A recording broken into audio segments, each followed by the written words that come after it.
Hello साथियों, मैं अभिषेक स्वागत करता हूं आप सभी का आपके अपने परिवार फिट आईटीआई पर। और आज की क्लास में हम लोग बात करने वाले हैं, क्लास नंबर 6 है। इसके पीछे की 5 सीरीज़ 5 क्लासेस कंप्लीट हो चुकी हैं। तो मैं आशा करता हूं कि आप लोग हमारे इस चैनल की प्लेलिस्ट को ज़रूर विजिट करेंगे और वो पीछे की सारी क्लासेस कंप्लीट करेंगे। आज की क्लास नंबर 6 है। इसके पीछे की सारी क्लास 1, 2, 3, 4, 5 प्लेलिस्ट में अपलोडेड है ना। तो प्लेलिस्ट में जाइएगा, वहाँ से विजिट करिए, क्लास 1, 2, 3 से देखना स्टार्ट कर दीजिए।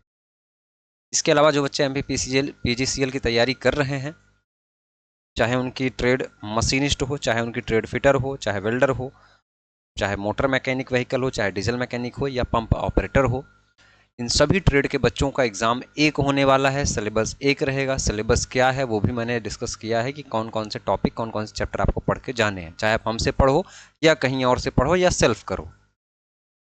तो ये बच्चे इस कोर्स को पूरा ज्वाइन कर सकते हैं। ये 499 रुपये इसकी फ़ीस है। इस कोर्स में आपको वीडियो क्लास मिलेगी, क्लास की नोट्स मिलेगी, नोट्स जो मिलेगी वो हैंड रिटन नोट्स मिलेगी, उसी की PDF रहेगी, है ना। हाथ से लिखी हुई कॉपी पे मेरी नोट्स है वो मिल जाएगी। और टेस्ट सीरीज़ का विकल्प मैं अलग से दे दूंगा। कोर्स के साथ में टेस्ट सीरीज़ मिल भी जाएगी, साथ में अलग से भी कुछ बच्चे चाहें तो वो टेस्ट सीरीज़ क्या करें, दे सकते हैं, जिसमें आप रैंक वगैरह अपनी चेक कर सकते हैं।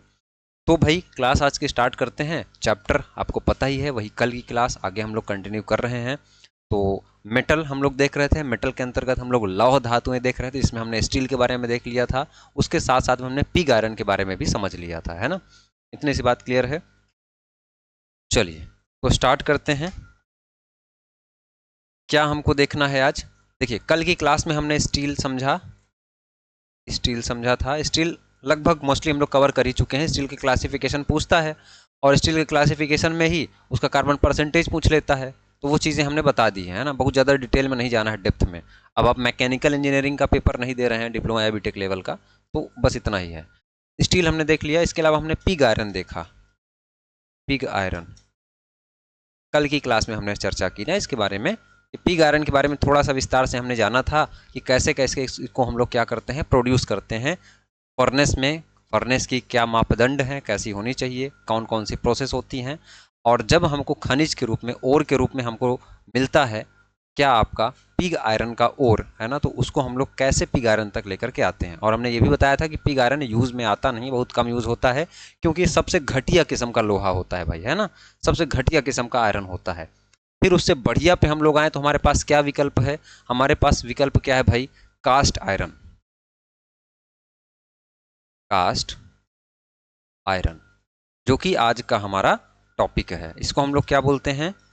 ढलवा लोहा। क्या बोलते हैं दोस्त? ढलवा लोहा।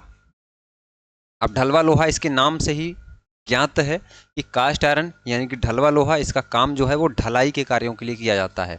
ढलाई क्या होता है? किसी भी चीज़ को पिघला करके जिस आकार में हम लोग चाहें उस आकार में अगर हम लोग ढाल पाएँ, उसी को ढलाई कहते हैं। बेसिक सी बात है ये। तो कास्ट आयरन में कार्बन की परसेंटेज कल की क्लास में हमने क्या बताया था? स्टील में, स्टील के अंतर्गत हमने कुछ रेंज बताया था कि इस रेंज में अलग अलग स्टील मिलती हैं। उसी प्रकार से कास्ट आयरन के बारे में हमने बताया था कि लगभग 2 से लेकर के 4% तक अगर आपको कार्बन देखने को मिले कहीं पर, है ना, आयरन में, तो इसका मतलब है क्या? वो कास्ट आयरन, है ना। Percentage of carbon,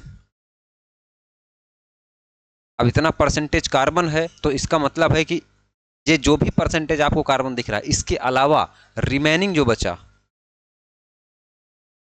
remaining percentage यानी कि दो पूरा 100% होना चाहिए। तो 100% क्या है वो हम लोग को जाना पड़ेगा ना कि 100% क्या है। तो देखिए, इस 100% को हम लोग ब्रेक करें तो जो कार्बन का कंटेंट है वो 2 से 4% है, वेरी करता है ना। उसके बाद अलग अलग प्रकार के कास्ट आयरन भी होते हैं भाई, grey cast iron, white cast iron, nodular cast iron, इसलिए ये रेंज लिखी हुई है, आगे हम लोग देखेंगे। बाकी जो रिमेनिंग बचा उसमें हम लोग क्या डालते हैं? आयरन डालते हैं। आयरन उसमें क्या होता है? लोहा होता है।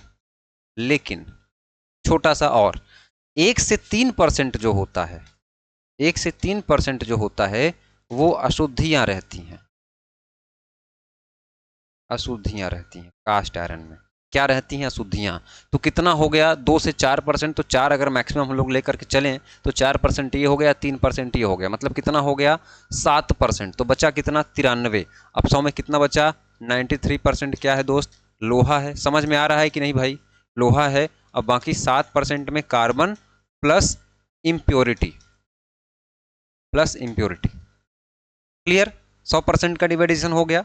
चलिए अब देखिए, जो 1 से 3% की अशुद्धियां उसमें क्या हो सकती हैं, उसमें सल्फर हो सकता है, उसमें फास्फोरस हो सकता है, उसमें सिलिकॉन हो सकता है, उसमें मैग्नीज हो सकता है ना, क्या हो सकता है उसमें, सल्फर, है ना। ये सब अशुद्धियां ही तो हैं, इनका क्या काम है, सल्फर है, फास्फोरस है ना, फास्फोरस है, सिलिकॉन है, मैग्नीज है, तो ये सारी चीजें क्या हैं, अशुद्धियां हैं।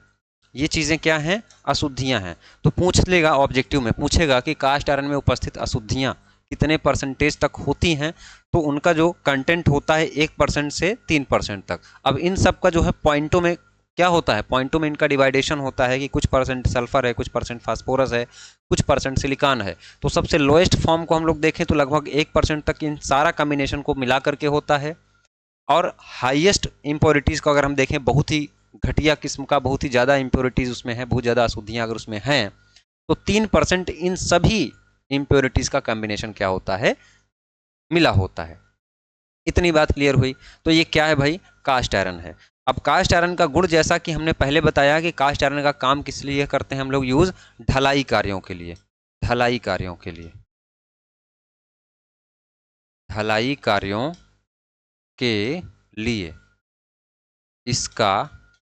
अब क्लास अगर हमको बहुत बड़ी करना होगा ना, तो मैं यहाँ पे एकदम लिखवाना शुरू कर दूंगा, तो क्लास बहुत बड़ी हो जाएगी। लेकिन इतनी सारी चीज़ों को अगर डाटा को देने के लिए मुझे बहुत ज़्यादा एकदम पैराग्राफ में बना के लिखना होता, तो 2-3 स्लाइड भर चुकी होती। तो ऐसे ही नोट्स भी बनाना है आपको, ठीक है। तो ढलाई कार्यों के लिए इसका प्रयोग प्रयोग किया जाता है, किया जाता है। जब पढ़िए तो खुद से क्वेश्चन करिए, है ना। अब जैसे यहाँ पे क्वेश्चन का आएगा कि सर कास्ट आयरन का प्रयोग ही हम लोग क्यों ढलाई कार्यों के लिए प्रयोग करते हैं, तो भैया जाहिर सी बात है कि इसकी फ्लूइडिटी ज़्यादा बढ़िया होगी।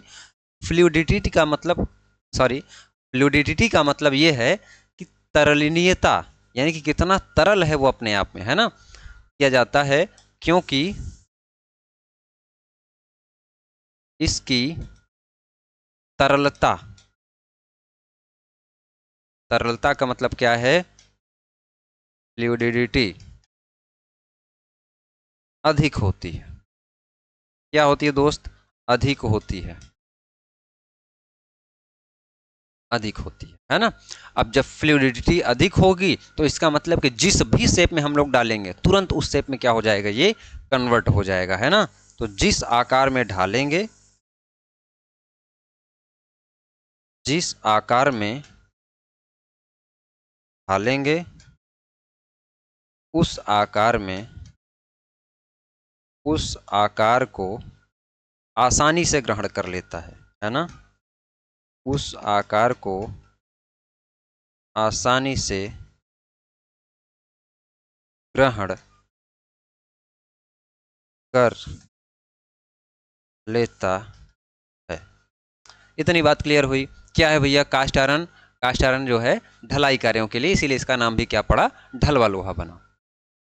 अब देखिए एक चीज और, कास्ट आयरन जो बनता है, जैसे आपने पिग आयरन देखा है ना, पिग आयरन किससे बनता है, ब्लास्ट फर्नेस से बनता है। उसको हमने ब्लास्ट फर्नेस क्यों नाम दिया, क्योंकि इसमें 1000 डिग्री सेंटीग्रेड की हवा को हम लोग ब्लास्ट कराते हैं, अंदर भेजते हैं, इसलिए उसका नाम ब्लास्ट। पीछे की क्लास प्लीज आप लोग देख लेना, क्योंकि बीच से देखोगे भाई तो समझ में नहीं आएगा, फिर आप बोलोगे कि मास्टर सही नहीं है। तो मास्टर सारे बढ़िया हैं, कोई मैं नहीं, कोई और भी पढ़ा रहा होगा, सब अच्छा पढ़ा रहे हैं, बढ़िया पढ़ा रहे हैं, लेकिन भाई कंटिन्यूटी ज़रूरी है। किसी भी एक किताब को भी आप करो, अगर पकड़ के फॉलो करो तो आपका काम बन जाएगा। किसी एक टीचर को फॉलो करो, टेस्ट सीरीज मॉक वगैरह लगाओ तो आपका काम बन जाएगा। तो अब देखिए, जो आपका कास्ट आयरन है ना, जो आपका कास्ट आयरन है वो क्या है, ढलवा लोहा है।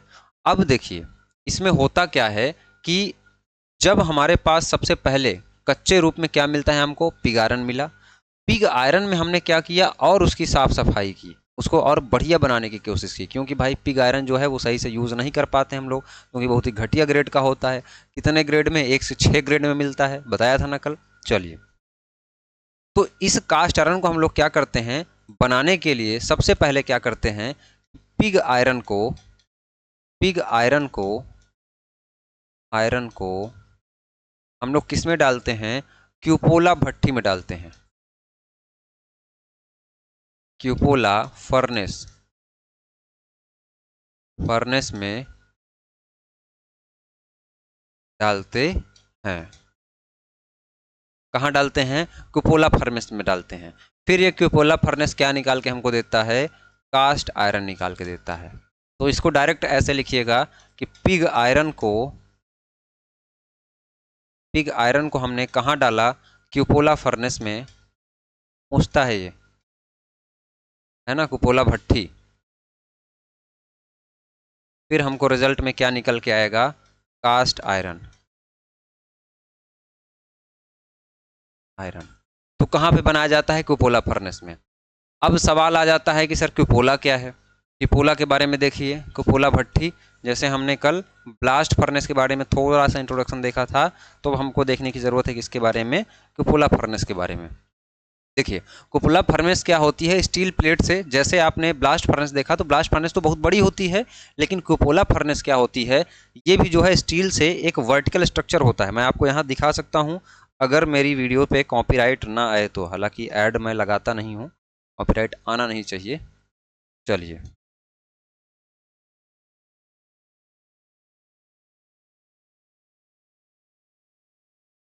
देखिए दिखाता हूँ, जिससे चीज़ें ज़्यादा आसानी से क्लियर हो जाएं। यहाँ पे तो आया ही नहीं कुछ। वीडियो को स्पीड में कर लीजिएगा, आ नहीं रही चीज़ें, कुछ समस्याएं हैं।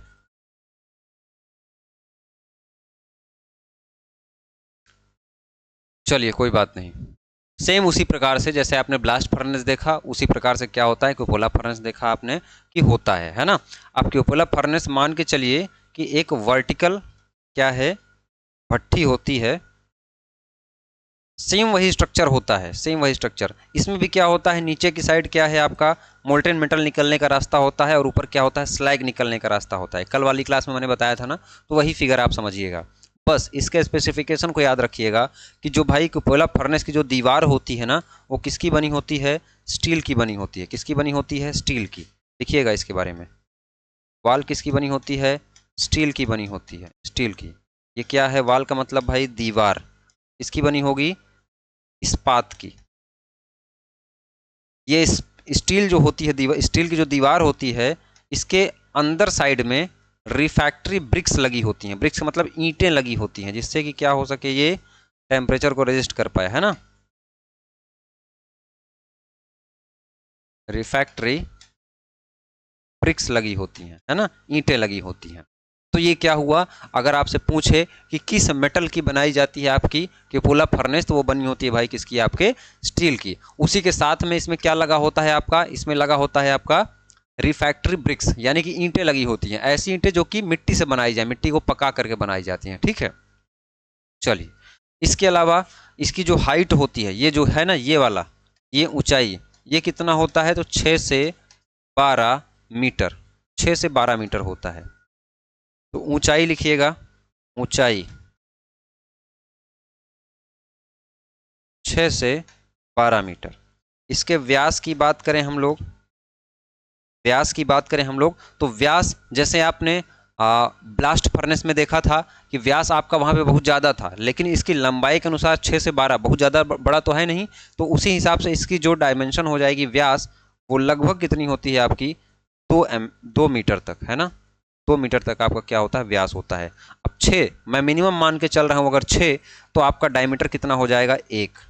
अगर मैक्सिमम मैं मान के चल रहा हूँ कि आपकी हाइट, जो आपकी क्यूपोला फर्नेस है, अगर इसकी हाइट कितनी है? 12 है, तो उस समय पे इसका डायमीटर जो हो जाएगा, यानी कि व्यास जो हो जाएगा, वो 2 मीटर हो जाएगा। तो इसको लेकर के चलिएगा, तो व्यास को 1 से 2 मीटर ऐसे मैं लिख रहा हूँ, है ना। अगर 6 ऊंचाई रहेगी तो लगभग 1, जरूरी नहीं है, ऐसा फिक्स नहीं है कि अगर 12 मीटर ऊंची हो गई तो डायमीटर 2 ही रखना है। 1 भी रख सकते हैं, 1.5 भी रख सकते हैं, ये रेंज है। कुछ छोटा बड़ा तो चलता है ना भाई इंडस्ट्री में, मैंने कल की क्लास में बताया था। ईंधन के तौर पे इसमें हम लोग क्या डालते हैं? तो कोक डालते हैं, कोक, है ना। तो फ्यूल क्या डालते हैं हम लोग? फ्यूल यानी कि ईंधन, ईंधन हम लोग डालते हैं कोक। सवाल बनेगा, है ना, यहाँ से सवाल पूछा जाता है, बहुत छोटे छोटे डाटा हैं, इनको देखा जाए तो अपने आप में बहुत बड़ा कंटेंट हो गया, इतना सारा है ना, लेकिन ये सवाल आपसे पूछे जाते हैं। फिर आगे हम लोग बढ़ें तो आता है हमारे पास कास्ट आयरन के टाइप।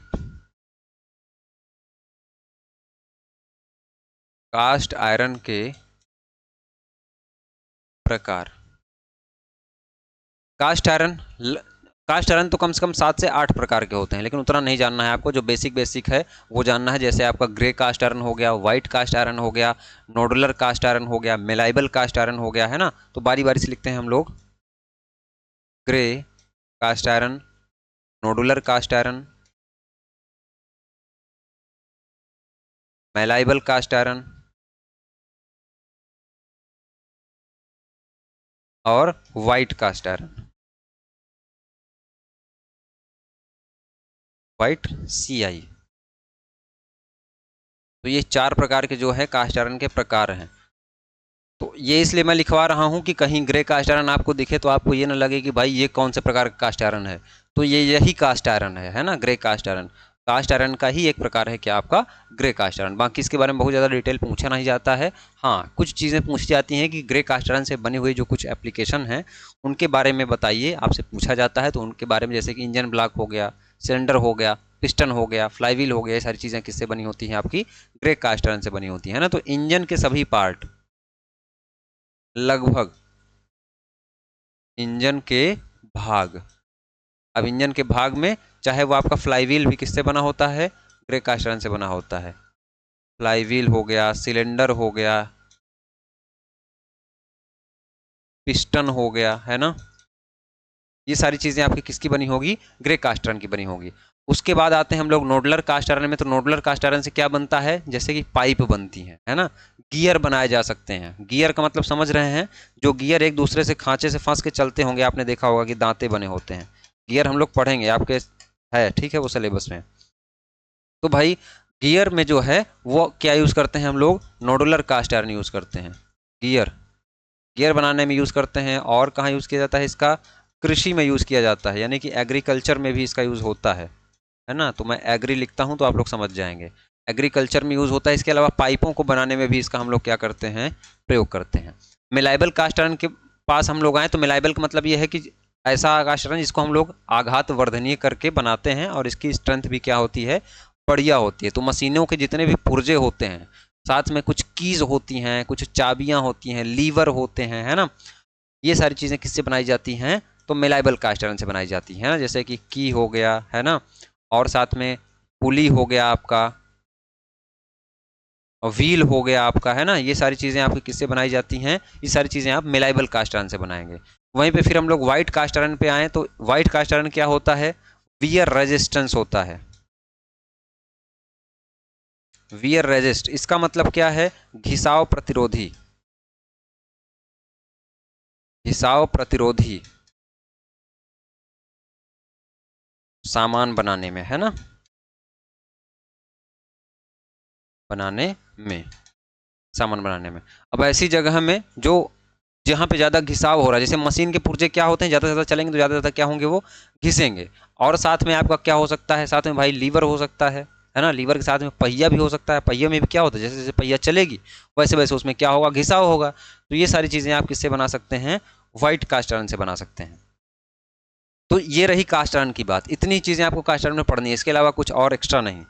आगे हम लोग फिर बढ़ें तो हमारे पास एक छोटा सा टॉपिक है और क्या, आपका रॉट आयरन। क्या है, रॉट आयरन।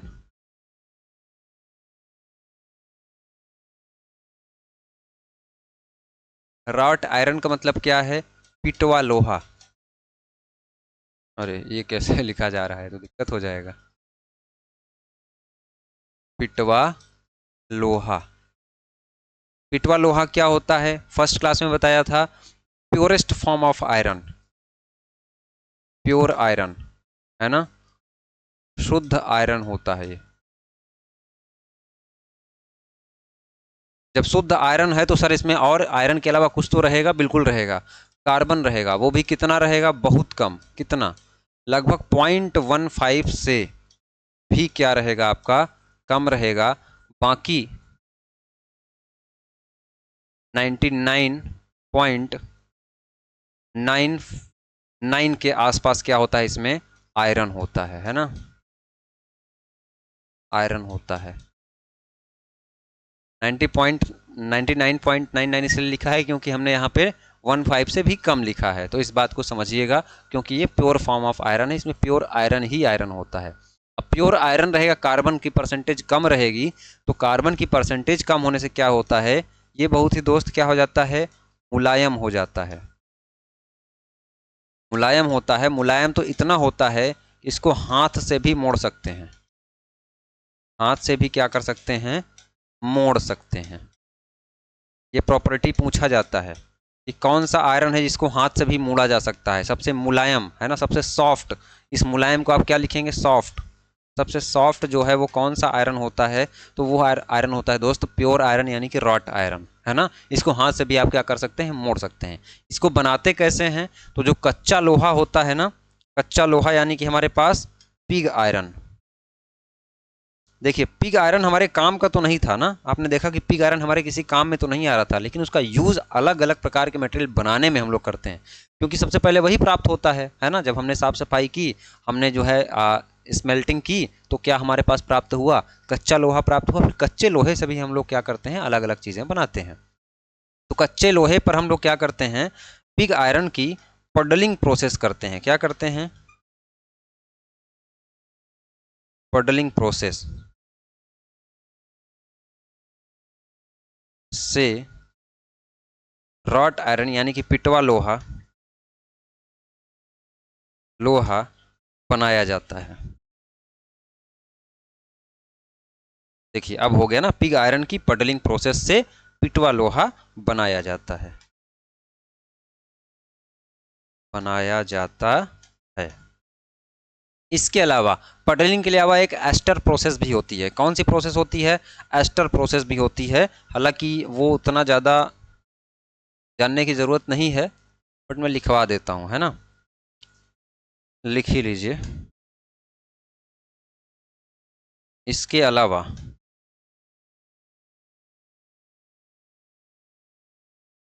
ASTOR प्रोसेस से भी इसका निर्माण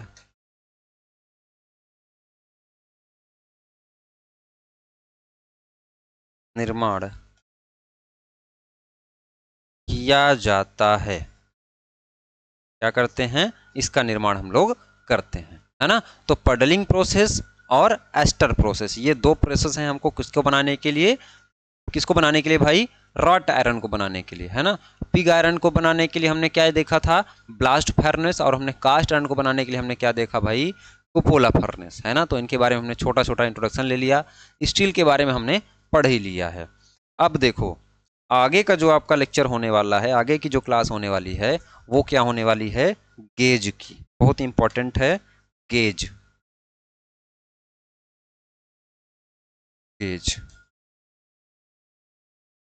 गेज क्या है, चेकिंग डिवाइस होते हैं, है ना। चेक करने में, मास प्रोडक्शन कहीं पे हो रहा है तो हर एक पार्ट को कोई व्यक्ति मापने नहीं बैठेगा बार बार, है ना, कि उसको फ्लक्चुएशन कर रहा है, मेजर कर रहा है कि कितना एमएम का है। तो एक ऐसा पैमाना बना दिया जाता है, एक ऐसा स्ट्रक्चर बना दिया जाता है, इंस्ट्रूमेंट बना दिया जाता है कि जैसे ये पेन का निर्माण हो रहा है तो एक ऐसा फिक्स गेज बनाया कि ये चेक करना है कि ये पेन सही बना है या नहीं, तो पेन शर्ट से अंदर किया और निकाला बाहर, भेज दिया, बोला सही है, नहीं गया तो नहीं, यानी कि गो नो गो इस बेसिस पे होता है, यस या नो, यही चीज़ें चेक करता है आपका गेज। तो अलग अलग प्रकार के गेज होते हैं जिनको हम लोग अगली क्लास में देखेंगे, तो जुड़े रहिए आप लोग, पढ़ते रहिए, है ना। चलिए इसके अलावा बाकी आप लोग पढ़ रहे हैं MPPGCL के लिए, तो ये फुल कोर्स आप ज्वाइन कर सकते हैं। एप्लीकेशन की लिंक आपको डिस्क्रिप्शन में मिल जाएगी, उसमें आपको वीडियो क्लासेस, क्लास की नोट्स, टेस्ट सीरीज़, ये सारी चीज़ें मिल जाएंगी। टेस्ट सीरीज़ का फीचर मैं अलग से बार बार कह रहा हूँ कि अलग से मैं डाल रहा हूँ, तो इसका आप लोग लाभ ज़रूर लीजिएगा, चाहे आप कोर्स में जुड़े हों चाहे नहीं, है ना। बाकी ये सारे बच्चे सहायक, संयंत्र सहायक, मैकेनिकल, प्लांट असिस्टेंट मैकेनिकल के लिए पढ़ ही रहे हैं आप लोग, तो एप्लीकेशन डाउनलोड करना दोस्त और पढ़ाई स्टार्ट करना। इस क्लास को हम लोग यहीं पे रोकते हैं, क्लास ज़्यादा बड़ी होगी, गेज अगर यहाँ पे ख़त्म करने लगेंगे तो फिर आप लोग रुकोगे नहीं और फिर चीज़ें आपकी स्किप हो जाएंगी। तो छोटा छोटा पार्ट में पढ़िए, अच्छे से पढ़िए, सब्सक्राइब कर लीजिए चैनल को और अपने दोस्तों के साथ ज़रूर साझा करें। धन्यवाद।